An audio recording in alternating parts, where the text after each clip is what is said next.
Hello everyone, welcome back to my channel enjoy the tale.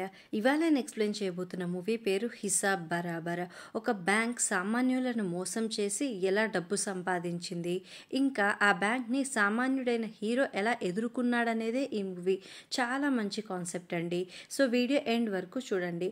Explanation start చేసే ముందు మన ఛానల్లో వీడియో కనుక మీకు నచ్చితే please like, share and subscribe. ఇంకా మూవీ ఎలా స్టార్ట్ అవుతుందంటే మనకి మెహతా అనే ఒక వ్యక్తిని చూపిస్తారు. అతను డూ అనే బ్యాంక్కి owner. Mehta central government MP అయిన దయాల్తో మాట్లాడుతూ ఉంటాడు. దయాల్ చెప్తాడు, మెహతా సార్, కొంచెం మీరు చేసుకునే పార్టీలు అవి కంట్రోల్లో ఉంచుకోండి, మీరు చేసే స్కామ్ల మీద డౌట్ వస్తే ప్రాబ్లం అవుతుంది అని. అప్పుడు మెహతా, సార్, నేను 15 ఏళ్లుగా జనం దగ్గర నుండి సంపాదించింది సైలెంట్గా ఉండడానికి కాదు, కామన్ మ్యాన్ కష్టపడి బయట రూపాయి జాగ్రత్తగా సేవ్ చేసుకొని మన బ్యాంక్లో దాచుకుంటాడు. ఎందుకో తెలుసా, మనలాంటి పెద్దవాళ్ళకి ఇవ్వడానికే. ప్రజలు వాళ్ళ జీవితాల్లో చాలా బిజీగా ఉండి వాళ్ళ అకౌంట్లో 10-20 మాయమైన పట్టించుకోరు అంటాడు. ఇతను చేసే స్కామ్ ఏంటో మనకి ముందు తెలుస్తుంది. ఇప్పుడైతే మనకి మూవీలో మెయిన్ లీడ్ అయిన రైల్వే టీసీ రాధాని చూపిస్తారు. ఇతను సీఏ అవ్వాలనుకున్నాడు, కానీ తన తండ్రి చనిపోవడంతో తండ్రి జాబ్లో జాయిన్ అయిపోయాడు. తనది రూపాయి పోనివ్వడు, వేరే వాళ్ళది రూపాయి ఫ్రీగా తీసుకోడు. లెక్కలు, అకౌంట్స్ చాలా బాగా చేస్తాడు. తనకి వచ్చిన ఆ లెక్కల్ని స్టేషన్లో వ్యాపారం చేసుకునే పిల్లలకి కూడా నేర్పిస్తున్నాడు. రాధాకి పెళ్ళయి ఒక బాబు. తన వైఫ్ రాధాని వదిలేసి వెళ్ళిపోయింది. అయితే ఒకరోజు రాధా తన బ్యాంక్ అకౌంట్ చూస్తూ మనీ తక్కువగా ఉన్నాయని గమనించాడు. అతని అకౌంట్ మెహతాకి సంబంధించిన డూ బ్యాంక్ లో ఉంది. నెక్స్ట్ డే బ్యాంక్ కి వెళ్లి తన అకౌంట్ లో ₹27.50 డబ్బులు తక్కువగా చూపిస్తుంది అని కంప్లైంట్ రాసి సాల్వ్ చేయమని చెప్పి వస్తాడు. కట్ చేస్తే రాధా టీసీగా పనిచేసే ట్రైన్ లో రోజు ఒక అమ్మాయి ట్రావెల్ చేస్తుంది. ఆ అమ్మాయి పేరు షీలా. తనకి 15 ఏళ్ల క్రితం రాధా పెళ్లి సంబంధం వస్తుంది. షీలా రాధాని చూసి ఇష్టపడి చేసుకోవాలనుకుంటుంది, కానీ రాధా షీలా ఫోటో కూడా చూడకుండా షీలాకి చదువులో, లెక్కల్లో మార్కులు తక్కువ వచ్చాయని నో చెప్పి పెళ్లికి రిజెక్ట్ చేస్తాడు. ఈ అమ్మాయికి రాధాని చూసినప్పుడల్లా అదే గుర్తొస్తుంది. కొన్ని రోజులకు రాధా మళ్ళీ బ్యాంక్కి వెళ్ళి తను ఇచ్చిన కంప్లైంట్ గురించి ఏం చేశారని అడుగుతాడు. బ్యాంక్లో ఎంప్లాయ్ ఏమో, ఏంటి సార్, బోడి ₹27కి ఒకటే గోల, మీ కంప్లైంట్ మా పై అధికారులకు పంపేవాళ్ళు, ఇంకా సమాధానం ఇవ్వలా అంటాడు. రాధా ఆ ఎంప్లాయ్తో గొడవ పడతాడు. ఆ గొడవ చూసి బ్రాంచ్ మేనేజర్ వచ్చి, సార్, మీ కంప్లైంట్ని మేము పట్టించుకోలా, సారీ, ఫ్యూ డేస్లో రిజాల్వ్ చేస్తాం అని చెప్పి హీరోని పంపించేస్తారు. కట్ చేస్తే డైలీ ట్రైన్లో ట్రావెల్ చేసే షీలాకి మన హీరో రాధాకి పరిచయం పెరిగి వాళ్ళిద్దరి మధ్య ప్రేమ మొదలవుతుంది. ఇదిలా ఉంటే ఒకరోజు రాధా దగ్గరికి తన ఫ్రెండ్ వచ్చి అతని బ్యాంక్ స్టేట్మెంట్స్ అన్నీ ఇచ్చి, ఐటీ రిటర్న్స్ ఫైల్ చేయడానికి 2 డేసే ఉన్నాయి, నా సీఏకి ఒంట్లో బాల, ప్లీజ్ నువ్వు చేసి పెట్టవా అని తన బ్యాంక్ స్టేట్మెంట్స్ అన్నీ ఇచ్చి వెళ్తాడు. తన ఫ్రెండ్ కూడా డూ బ్యాంక్ స్టేట్మెంట్సే ఇచ్చి వెళ్తాడు. ఇంకా రాధా ఆ స్టేట్మెంట్స్ అన్నీ చెక్ చేసి నెక్స్ట్ డే తన ఫ్రెండ్కి చెప్తాడు, ఎవ్రీ మంత్ బ్యాంక్ నీకు ఇవ్వాల్సిన వడ్డీలో ఎంతో కొంత మిస్ అవుతుంది. ఒక నెల 20, ఒక నెల 15, ఒక నెల ₹7, అలాగా నువ్వు కూడా బ్యాంక్కి వెళ్ళి కంప్లైంట్ ఇవ్వు అంటాడు. కానీ హీరో ఫ్రెండ్ తొక్కలో 20-10 కోసం నేను బ్యాంక్ చుట్టూ తిరగను అని చెప్పి వెళ్ళిపోతాడు. నెక్స్ట్ డే హీరోని డూ బ్యాంక్ మేనేజర్ బ్యాంక్ పిలిచి తను కోల్పోయిన ₹27.50 తిరిగి ఇచ్చి, రాధా వద్దొద్దు అంటున్నా కూడా ఒక టీవీని గిఫ్ట్గా ఇచ్చి ఫోటో తీస్తారు. హీరో అసలు ఆ డబ్బు ఎందుకు మిస్ అయిందని అడుగుతాడు, కానీ మేనేజర్ ఏవో పిచ్చి రీజన్స్ చెప్తూ ఉంటాడు. ఇంకా ఆ బ్యాంక్లో రాధా ఫ్రెండ్ కూడా ఉంటాడు టీవీ పట్టుకొని. అతను కూడా మనీ మిస్ అయ్యాయని కంప్లైంట్ ఇస్తే డబ్బు తిరిగి ఇచ్చి ఒక టీవీ గిఫ్ట్గా ఇస్తారు.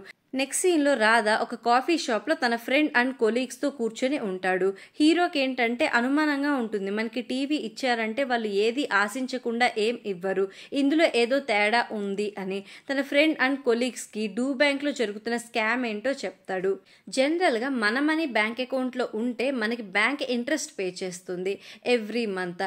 ఆ ఇంట్రెస్ట్ మన అకౌంట్లో ఉన్న మనీ మీద డిపెండ్ అయి ఉంటుంది. ఎక్కువ అమౌంట్ ఉంటే ఎక్కువ ఇంట్రెస్ట్, తక్కువ అమౌంట్ ఉంటే తక్కువ ఇంట్రెస్ట్. అయితే డూ బ్యాంక్ ఏం చేస్తుందంటే తన కస్టమర్స్కి ఇవ్వాల్సిన ఇంట్రెస్ట్ 1 మంత్కి అయితే, అంటే 30 డేస్కి అయితే వాళ్ళు 1 డే తగ్గించి ఓన్లీ 29 డేస్కే వేస్తున్నారు. 1 డే ఇంట్రెస్ట్ బ్యాంకే తీసేసుకుంటుంది. ఇప్పుడు ఒక కస్టమర్ దగ్గర 1 మంత్లో ₹10 తీసుకున్నా 1 ఇయర్కి ₹120 వస్తాయి. అలాంటి కస్టమర్స్ డూ బ్యాంక్ దగ్గర 4 కోట్ల మంది ఉంటారు. అంటే ఇమాజిన్ చేసుకోండి వాళ్ళకి ఎన్ని కోట్ల ప్రాఫిట్ వస్తుందో. కామన్ మ్యాన్ ఏమో ₹10 పోతుంది, సర్లే మనకి లైఫ్లో చాలా పనులు ఉన్నాయి, ఈ 10 రూపాయల కోసం ఏం తిరుగుతాం అనుకుంటాడు. కానీ బ్యాంక్ మాత్రం ఇలా 10-20 ద్వారా కోట్లు సంపాదించుకుంటుంది. ఇలా హీరో బ్యాంక్ లెక్కలన్నీ కెఫేలో ఉన్న ఒక గ్లాస్ మీద రాస్తూ చెప్తాడు. కెఫేలో ఉన్న జనాలు కూడా కొంతమంది వింటారు. కట్ చేస్తే నెక్స్ట్ డే డూ బ్యాంక్లో పనిచేసే ఒక ఎంప్లాయీకి లంచం ఇచ్చి డూ బ్యాంక్లో ఉండే 1500 మంది కస్టమర్స్ బ్యాంక్ స్టేట్మెంట్స్ తెప్పించుకుంటాడు. అన్ని స్టేట్మెంట్స్ చెక్ చేస్తాడు. ప్రతి అకౌంట్లో ఎవ్రీ మంత్ 10-20 తగ్గుతూనే ఉన్నాయి. అలా 1500 మంది అకౌంట్స్ అన్నీ కలిపి 22,40,480 రూపాయలు మిస్ అయ్యాయి. సో హీరో పోలీసులకు కంప్లైంట్ చేస్తాడు డూ బ్యాంక్ ఓనర్ మెహతా మీద. మెహతా ఏమో కొంతమంది పోలీసులకు లంచం ఇచ్చి ఈ స్కామ్ని మేనేజ్ చేయమంటాడు. పోలీసులు హీరోని స్టేషన్కి రమ్మని పిలిచి పెద్ద పెద్ద వాళ్ళతో మీకెందుకు అని చెప్పి మాట్లాడుతూ ఉంటారు. కరెక్ట్గా ఆ టైంకే షీలా స్టేషన్కి వస్తుంది. తను ఒక పోలీస్. ఈ విషయం రాధాకి తెలియదు. రాధా తనను చూసి హ్యాపీ అయ్యి ఈ కేసులో హెల్ప్ చేస్తుందని అనుకుంటాడు. ఆ అమ్మాయి పోలీస్ కాబట్టి స్టేషన్లో స్ట్రిక్ట్గా ఉంటుంది. క్లోజ్గా ఏం మాట్లాడదు. ఎంతవరకు ఉండాలో అంతవరకే ఉంటుంది. రాధా 2 days తర్వాత రమ్మంటుంది. కట్ చేస్తే మెహతా హీరోకి 1500 అకౌంట్ స్టేట్మెంట్స్ ఇచ్చిన ఎంప్లాయీని పట్టుకుని చితకబాత్తాడు. ఎంప్లాయీని చంపేద్దామనే లోపు ఎంపీ దయాల్ వచ్చి ఆపుతాడు. వాడు చనిపోతే నీ బ్యాంక్ మీద జరుగుతున్న ఎంక్వైరీ ఇంకా స్ట్రాంగ్ అయి ప్రాబ్లం అయింది అని చెప్పి ఎంప్లాయీని కాపాడుతాడు. ఒక 2 daysకి రాధా స్టేషన్కి వెళ్తాడు. పోలీసులు హీరోని అతనికి అసలు ఆ బ్యాంక్ స్టేట్మెంట్స్ ఎక్కడి నుండి వచ్చాయని అడుగుతారు. కానీ రాధా ఇవన్నీ మీకెందుకు, బ్యాంక్ని ఎంక్వైరీ చేయమంటే నన్ను చేస్తున్నారు, బ్యాంక్ ప్రజల డబ్బు దోచుకుంటుంది అని చెప్పి వాదిస్తాడు. అప్పుడు ఒక పోలీస్ నీకు రావాల్సిన 27 రూపాయల 50 పైసల కోసం 30,000 రూపాయల టీవీ తీసుకున్నావుగా, దాని లెక్క ఏంటో చెప్పు అని అడుగుతాడు. అప్పుడు రాధా నా అకౌంట్లో తప్పు జరగడం వల్ల కంపెన్సేషన్గా ఇచ్చారనుకున్నా అంటాడు. అప్పుడు షీలా ఏంటి 27 రూపాయల 50 పైసలకి మీకు 30,000 టీవీ ఇచ్చారా, లెక్కల్లో మీరేమైనా వీకా అని అడుగుతుంది. దాంతో రాధా బాధపడి ఏం మాట్లాడలేడు.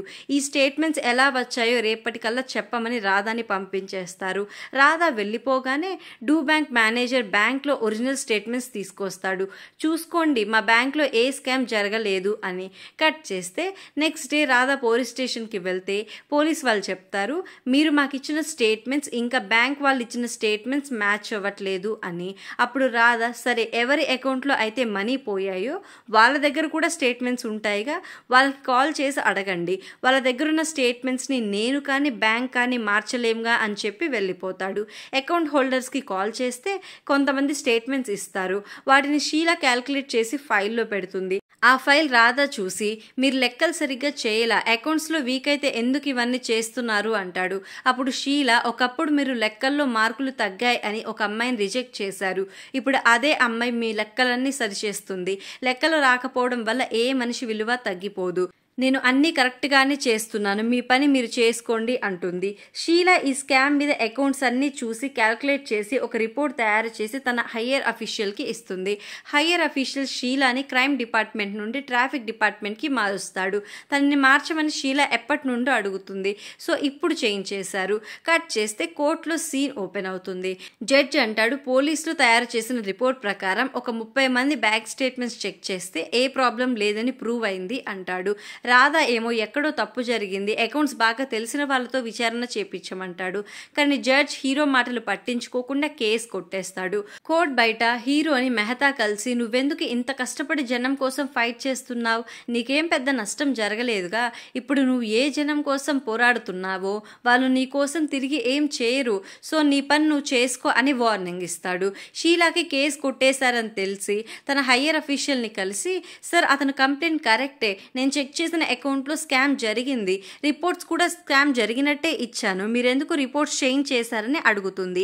ఆ హయ్యర్ అఫీషియల్ ఏమో నీకు ఆ రాధాకి ఏదో సంబంధం ఉందంటగా, నువ్వు అతనికి ఫేవర్గా రిపోర్ట్ ఇవ్వలేదని నమ్మకం ఏంటి అని షీలాకి ఎగెనిస్ట్గా మాట్లాడతాడు. ఇంకా షీలా అక్కడి నుండి వెళ్ళిపోతుంది. ఆ రోజు నుండి రాధా ఈ స్కామ్ గురించి వదిలేద్దాం అనుకుంటాడు. అయితే స్టేషన్లో ఒక రోజు వాటర్ బాటిల్ అమ్ముకునే వ్యక్తి 5 రూపీస్కి ఎక్కువ అమ్ముతున్నాడని బాటిల్ కొంటున్న వ్యక్తి గొడవ పడతాడు. ఆ గొడవలో తోపులాట జరిగి వాటర్ బాటిల్ అమ్మే వ్యక్తి ట్రైన్ కింద పడి చనిపోతాడు. అది చూసి హీరో చాలా బాధపడతాడు. అప్పుడు అనుకుంటాడు, జనం 5-10 రూపాయలు సేవ్ చేయడానికి చాలా కష్టపడతారు. ఆ 5-10 వల్లనే ఒక వ్యక్తి చనిపోయాడు. సో ఈ మ్యాటర్ వదలకూడదని ఆర్బీఐకి Radha do bank account statements అన్ని మెయిల్ చేసి కంప్లైంట్ ఇస్తాడు. ఆర్బీఐ మేనేజర్ మెహతాకి కాల్ చేసి, మీ బ్యాంక్ మీద కంప్లైంట్ వచ్చింది, స్కామ్ కి రిలేటెడ్ గా కొన్ని అకౌంట్ స్టేట్మెంట్స్ కూడా వచ్చాయి, వాటిని మీకు పంపిస్తున్నా, అవి చూసి 2 days లో ఎక్స్ప్లెనేషన్ ఇవ్వాలని చెప్తారు. ఇంకా మెహతా రాధా తన కంప్లైంట్ రిటర్న్ తీసుకోవాలని ఎంపీ దయాల్ హెల్ప్ తో హీరో ఇంటికి వెళ్లి బుల్డోజర్ తో ఇల్లు కూల్చేస్తాడు. హీరో ఇదేంటి అని అడిగితే మీరు అక్రమంగా కట్టారని మాట్లాడతారు. Next day hero railway station కి వెళ్తే అక్కడ ట్రైన్లో జనాలు కట్టే ఫైన్స్ నుండి 17 రూపాయలు దోచుకున్నాడని కేసు వేసి హీరో సస్పెండ్ అయ్యేలా చేస్తారు. హీరో ఏం చెప్తున్నా వినకుండా ఏదున్నా ఎంక్వైరీ టీంకి చెప్పుకోమంటారు. ఇలా రాధా రోడ్డున పడిపోతాడు. నైట్ రాధా తన కొడుకుతో రోడ్ సైడ్ కూర్చొని ఉంటే మెహతా తన దగ్గరికి వచ్చి హీరోని తిట్టి కొట్టి తన బాబుని వాళ్ళు తీసేసుకుని హీరోని అవమానించడానికి బట్టలు విప్పమంటారు రోడ్ మీద. హీరో పాపం తన కొడుకు కోసం బట్టలు విప్పుతుంటే అక్కడే ఉన్న ఒక ముసలాయన వచ్చి, ఎందుకు బాబు అతను చెప్పిందల్లా చేస్తున్నావు, ముందు ఆ పిల్లాన్ని వదిలిపెట్టండి అంటాడు. ఆ ముసలాయన మాటలు విని చుట్టుపక్కల జనాలు చాలా మంది వచ్చి, ఏంటి అంకుల్ ఏమైంది, ఎవరు మీరంతా అని గొడవ చేస్తారు. సో అతనెవరో తెలిస్తే బ్యాంక్ రెప్యుటేషన్ పాడవుతుందని బాబుని హీరోని వదిలేసి అక్కడి నుండి వెళ్ళిపోతారు. హీరో ఆ ముసలాయనకి అక్కడున్న జనాలకి థ్యాంక్స్ చెప్తాడు. అప్పుడు ఆ ముసలాయన, బాబు మీరు ఒక రోజు కాఫీ షాప్ లో డూ బ్యాంక్ లో జరిగే మోసం గురించి చెప్పారు కదా, అప్పుడు నేను అక్కడే ఉన్నాను, మీరు చెప్పిందంతా నేను వీడియో తీసి నా కొడుక్కి చూపించాను, నా కొడుకు CA చదువుతున్నాడు, వాడికి వీడియో చూపిస్తే అవును నాన్న స్కామ్ నిజమే అని చెప్పి డూ బ్యాంక్ లో ఉన్న మా అకౌంట్ క్లోజ్ చేపించేశాడు అని చెప్తాడు. అప్పుడు హీరో ఈ ఐడియా ఏదో బాగుందే అనుకుంటాడు. హీరో ఆ ముసలైన మాట్లాడుకునేది చుట్టుపక్కల వాళ్ళు విని, వామ్మో మాకు కూడా ఆ బ్యాంక్ లో అకౌంట్ ఉంది, రేపే వెళ్ళి క్లోజ్ చేయాలి అని మాట్లాడుకుంటారు. నెక్స్ట్ డే వాళ్ళంతా బ్యాంక్ కి వెళ్ళి అకౌంట్స్ క్లోజ్ చేయాలని వస్తారు. చాలా మంది అకౌంట్స్ క్లోజ్ చేయాలని రావడం చూసి ఒకరి తర్వాత ఒకరు బయట జనాలు, వామో ఈ బ్యాంక్ లో ఏ ప్రాబ్లం ఉందో ఏమో అందరూ అకౌంట్ క్లోజ్ చేస్తున్నారు, మనం కూడా చేసేద్దామని 1 by 1 వస్తూ ఉంటారు. ఇది కాస్త బయట ఎలా స్ప్రెడ్ అవుతుందంటే డూ బ్యాంక్ మూసేస్తున్నారు, అందుకే జనాలు అకౌంట్స్ క్లోజ్ చేసుకుంటున్నారు అని. ఇంకా ఆ బ్యాంక్ కస్టమర్స్ అందరూ బ్యాంక్ మీద పడతారు. ఇంకోవైపు షీల తను ఇన్వెస్టిగేట్ చేసి ఇచ్చిన రిపోర్ట్స్ మార్చేశారని, డూ బ్యాంక్ లో స్కామ్ జరిగింది అని చెప్పి ఒక వీడియో రిలీజ్ చేస్తుంది. సో డూ బ్యాంక్ ఓనర్ వేరే దారి లేక ఎంపీ దయాల్ని హెల్ప్ అడుగుతాడు. అప్పుడు ఎంపీ, నువ్వు దాచుకున్న 2000 కోట్లలో నాకు 1500 కోట్లు ఇచ్చి మిగతావి నువ్వు తీసుకొని పారిపో, కంట్రీ దాటడానికి నేను హెల్ప్ చేస్తా, ఆ రాధా సంగతి నేను చూసుకుంటా అని చెప్తాడు. ఇంకా ఓనర్ కి దారి లేక ఓకే అని డబ్బు బ్యాగ్స్ ని ఎంపీకి ఇచ్చి వెళ్తాడు. మెహతా ఎయిర్పోర్ట్ కి స్టార్ట్ అవుతాడు తన మనీతో. ఇంకోవైపు రాధాని 17 రూపాయలు దాచుకున్న కేస్ ఎంక్వైరీకి పిలుస్తారు.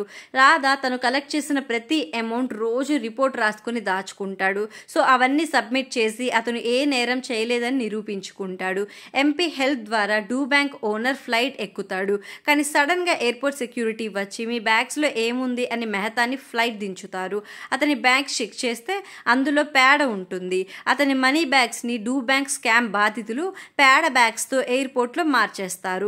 అలా మెహతా తన డబ్బు అంతా కోల్పోయాడు. ఆ డబ్బుని రాధా ఆర్బీఐకి అప్పచెప్తాడు. సినిమా ఎండ్ కి హీరో షీలా కలిసిపోతారు. ఇలా మూవీ ఎండ్ అవుతుంది. ఎక్స్ప్లెనేషన్ నచ్చితే please like, share and subscribe. Thanks for watching.